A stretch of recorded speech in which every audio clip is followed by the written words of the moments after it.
Gracias, Dani. Bueno, ahí tiene tiempo, ¿verdad?, para dedicar esta canción. Mientras tanto, nosotros nos vamos a pasar a otro tema. Vamos a hablar acerca de migración. Viene nuestra sección de migración. Y como siempre, la invitación es para que usted esté atento a nuestro WhatsApp y pueda hacer sus consultas y dudas. Aquí tenemos a Josué Calenfortis junto a nosotros y vamos a hablar acerca de los problemas que están relacionados al proceso de la visa de turista. Estos problemas y errores que estamos cometiendo. Josué, bienvenido. Muchas gracias, muy buenos días en estos espacios que son muy importantes para hablar de esos temas que siguen sucediendo y muchas personas tienen dudas. ¿Cuáles son esos errores entonces tan comunes? Hay cientos de errores que podemos ver a diario, Nancy, pero vamos a mencionar algunos específicos. Empezamos con uno, y es que hemos visto que muchos lugares llenan los formularios, que se han multiplicado estos lugares que llenan formularios para visa, pero como las citas quedan de aquí a 3, 4, 5 meses, depende para cuándo, los confirman y no le dan copia de esta información al cliente o no lo actualizan cuando la persona va a ir a la entrevista. Por ejemplo, en esos 4 meses, ¿qué tal la persona tuvo un aumento de salario, un cambio de posición, aumentó, digamos, en su negocio? Se cambió de casa. Se cambió de casa, de trabajo. Entonces, es información que uno debería llevarla bien actualizada. Pero en muchos lugares solo se dedican, le llenamos el papel con información que le piden por WhatsApp, la llenan sin preguntarle nada y así lo envían a la embajada. Entonces la persona cuando se presenta empieza a responder preguntas que muchas veces van en controversia con lo que ya está escrito y es donde le empiezan a afectar los procesos a las personas. Ese es uno de varios errores que queremos comentar. O sea que sí es necesario que si yo voy a una asesoría me den ese formulario, ¿verdad? Exactamente. Me lo tienen que dar para que yo sepa qué he dicho yo, qué han puesto. Exacto. Y recordarme el momento de la entrevista.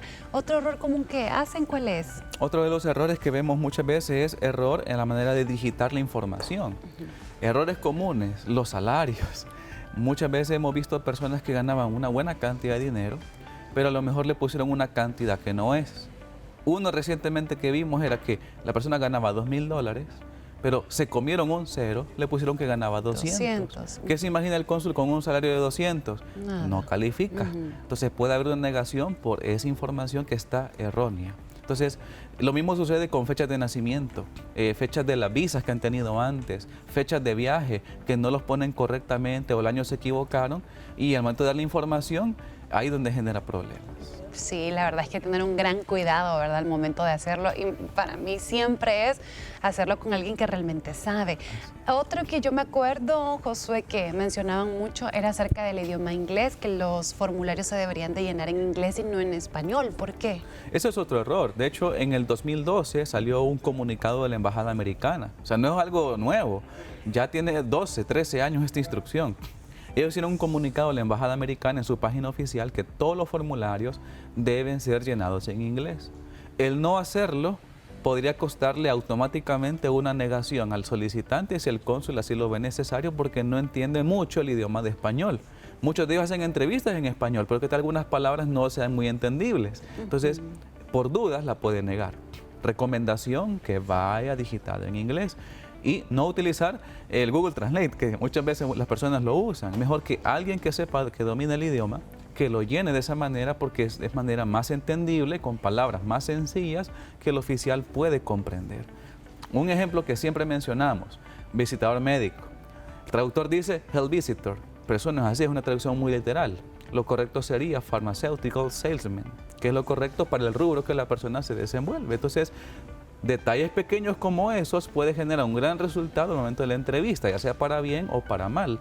Por eso recomendamos hágalo de la manera correcta. Y si usted no domina el idioma, que alguien más que sí lo hace pueda ayudarle en este trámite. Sí, ya porque ya es un lenguaje o un inglés bien técnico, ¿verdad? Que es necesario que sí necesitamos ayuda para poder presentar, o sea, al final es nuestra carta de presentación, el formulario y lo que queremos es ir a visitar, ir a conocer y cosas así, ¿verdad? Exacto, y muchas personas ahora están cometiendo otro error. Muchos, por ejemplo, utilizan ChatGPT para hacer estas cosas, pero sucede lo mismo, que aunque se redacta de una manera, siempre se tiene que hacer algún cambio para que sea lo que el cónsul desea verificar. Entonces, no es lo mismo que automáticamente se me traduzca una información a lo que yo quiero darle a entender al cónsul. Así que son dos cosas muy diferentes y no dejarse llevar solamente porque alguien le escribe algo. Así que es muy importante ese punto. Josué, ¿cuál cree usted que es la pregunta más importante dentro de ese formulario? No sé si son como, ¿qué? 30 preguntas, pero ¿cuál sería la más importante? Son más de 100 preguntas el formulario. ¿Qué? Son Ay, casi 7 no. páginas de información. Pero de todas esas más de 100, 150 preguntas, hay varias claves. La principal que hemos visto es la del empleo, la sección del trabajo. Porque cuando uno especifica en la pregunta, describa brevemente a qué se dedica, el cónsul quiere hacerse una idea de quién es la persona, a quién está entrevistando, qué es lo que hace. Pero muchos solamente se limitan a ponerle profesor, le ponen abogado, le ponen empleado. Para empleado puede haber muchos rubros del empleo. Entonces es importante especificar qué es lo que uno hace. Si tiene negocios, ingresos adicionales, una carrera, información que uno debería agregar para que el cónsul vea qué clase de personas son. Y si no estoy laborando, pero estoy estudiando, podría poner, no, soy estudiante a la universidad. Exactamente, la carrera que está cursando, el año que está haciendo. Entonces muchos solo le ponen estudiante, pero el cónsul puede preguntarse, ¿pero qué estudia? Entonces se queda corto de información. Es importante explicarse bien en esa parte. Entonces puedo poner también, si soy abogado, puedo poner, soy abogado, pero trabajo en tal buffet. Exacto. Y O que también es notario. ¿Vea? Que algunos tienen también el doble, abogado y notario, que ejercen su servicio, algunos por ejemplo en la Corte Suprema y algunos tienen también sus oficinas jurídicas. Son informaciones que deberían agregar. Otra pregunta clave en el formulario es sobre si alguna vez ha estado detenido, arrestado o ilegalmente en Estados Unidos o una visa cancelada. Cuando uno llega a las preguntas finales que son de seguridad, security information, la mayoría de personas le ponen a todo no, no, no, no, no. Como que si ya están programados en automático a contestar todo no y no le preguntan a la persona. O la persona quizás se siente un poquito avergonzada o con pena de no darse información y cuando va a la embajada lo primero que le sale por las huellas. Y viene el cónsul, le niega la visa porque piensa que la persona quiso omitir esa información a propósito. Y muchas veces no es así, es porque donde le llenan el formulario no le preguntaron bien. Así que si uno llena la solicitud de visa, debe de asegurarse de que la información vaya completa, sin ninguna pena, porque si uno tiene un documento que compruebe que esa situación se solventó, podrían dar una oportunidad nuevamente de una visa. Ok, ¿por qué es tan importante que nos preparemos para la entrevista? Porque, o sea, yo he visto de que en otras, anteriormente que hemos hablado, siempre nos ha dicho, es que cuando él pregunta qué hace, qué quiere ir a hacer allá, cuál es el propósito, el motivo de su visita, solo conocer. Y esa respuesta también se queda muy corta. Entonces, ¿por qué es necesario que nos preparemos? ¿Cómo deberíamos contestar en la entrevista? Es importante prepararse porque uno va con más confianza. Y lo que dicen muchas personas es eso, que no hay que decir nada, solo decir sí o no, una palabra. Ese es el fruto de mal asesoramiento.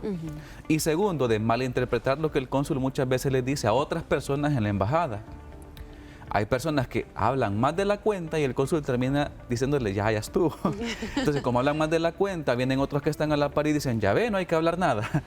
Y se van con esa idea. No es cierto. Es saber decir lo necesario, Nancy.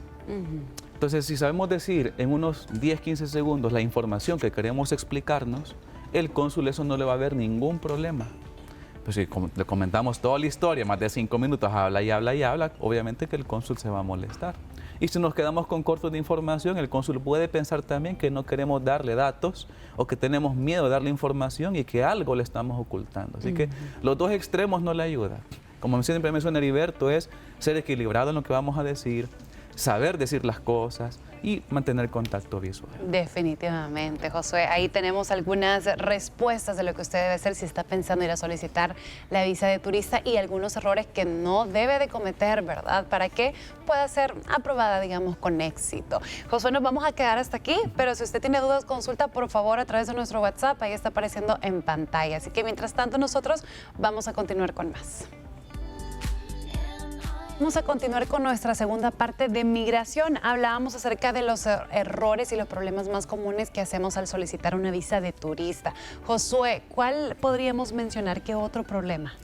Algo que estamos viendo muy frecuentemente también, Ana Yancy, es que hay personas que han aplicado para visa varias veces, 1, 2 o 3 veces, y hace muchos años atrás, por ejemplo, pusieron que tenían hijos en Estados Unidos, algunos con permiso, residentes o algunos indocumentados. Pero ¿qué pasa? Llegan a otros lugares y dicen, no, no ponga a sus hijos y los omiten de los formularios. Eso es un error. ¿Por qué? Porque si ya están declarados en la solicitud, la embajada lo va a saber. Llegamos a la embajada y decimos que no los tenemos y verifican en el sistema y sí los tiene, ahí le genera un inconveniente y le pueden colocar fraude en el sistema. Y esa es una inelegibilidad permanente, o sea, no se quita.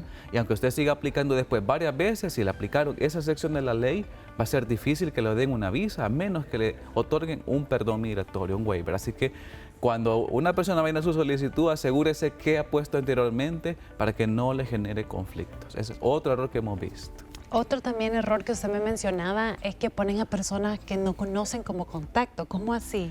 Bueno, hemos puesto que en el caso de personas que tienen hijos en Estados Unidos, por ejemplo, y dicen, no, es que lo que pasa es que mi hijo me dice que no lo ponga, que ponga un amigo de él.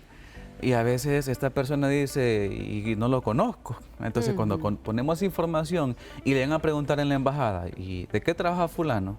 Y como es el amigo del hijo o amigo del hermano, no lo conoce la persona, no sabe qué decir, de qué trabaja, qué estatus legal tiene, cómo obtuvo la residencia, cuándo fue la última vez que vino a El Salvador. Entonces lo agarran en curva con estas preguntas y la persona no sabe qué hacer y se la niegan. No por falta de requisitos, porque a lo mejor lleve todos los documentos. Pero en estas preguntas lo agarran a la persona desprevenido y es donde la persona puede obtener una negación, porque el cónsul piensa que al poner una persona que no conoce es una excusa para llegar a ver a otros parientes. Sí, definitivamente. Mire, son cosas que nosotros debemos tomar en cuenta. Como última recomendación, ¿qué nos da, Josué?